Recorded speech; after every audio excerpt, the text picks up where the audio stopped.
This background is my patio for my tent. It's not a normal tent, it's a glamping tent, but it's absolutely beautiful. And just over there, there's the river, and there's hippos in the river. It's just incredible. So I wanted to go live today to share an experience that we had yesterday. There was a sharing circle yesterday afternoon, and one of the ladies said that she felt very heavy and very sad and very angry because as she was going through one of the in Kenya, and she could see the absolute poverty of people not even having clean water at their disposal. So when she handed over a bottle of water to the children, they just couldn't wait to drink it because it's not readily available to them. And she felt angry that we were travelling through the country of Kenya, looking at its people, looking at its land, being there with the animals, and yet the people live in such poor circumstances. And she had a lot of anger inside her about what we in the West are not giving and are not doing for these people. So that's one perspective, the holding the pain of the poverty of the nation. And then there were people that felt and agreed with her. They felt guilty that they had so much and these people didn't. And another person gave another perspective, and that perspective was, well, all I see is joy. All I see is kids running in the fields and down the road and feeling so free, and all I see is joy. So that's another perspective. And people were talking about their perspectives, and I had another perspective which I wanted to share from my heart after hearing everybody else's perspective, which is, first of all, it's important to have as many perspectives about everything as possible. It's very important that we all speak about our perspectives because all of those perspectives are true. There is pain, there is poverty, there is joy. I saw also a lot of joy and freedom in the country. Freedom and joy that don't exist in our Western countries, where children are not tied by the phone, where they are experiencing life, where they are happy and joyful. But there's another perspective that I want to share, which is a different perspective altogether, which is who are we to judge another soul's journey and another soul's decision to reincarnate into a specific country that has specific economic circumstances. We can't possibly know what their soul is actually choosing to do. Maybe they have some karma that they need to release. Maybe they've already experienced being wealthy and they want to experience a different life altogether.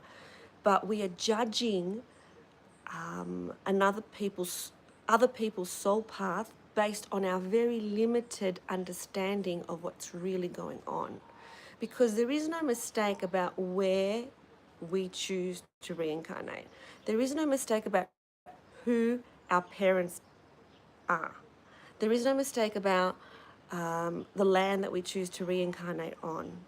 We are, as souls, very aware of the circumstances that we're going to drop into the body in.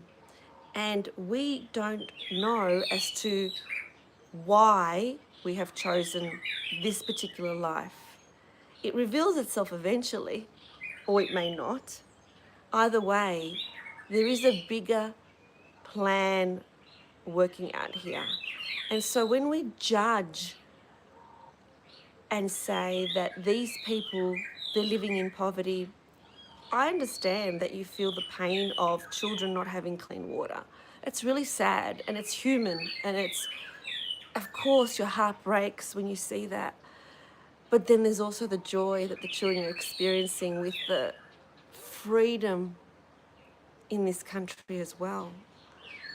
And there's also the absolute knowingness that everything is perfect exactly the way it is playing out. And that it's supposed to be playing out in this way for whatever reason that we are not aware of.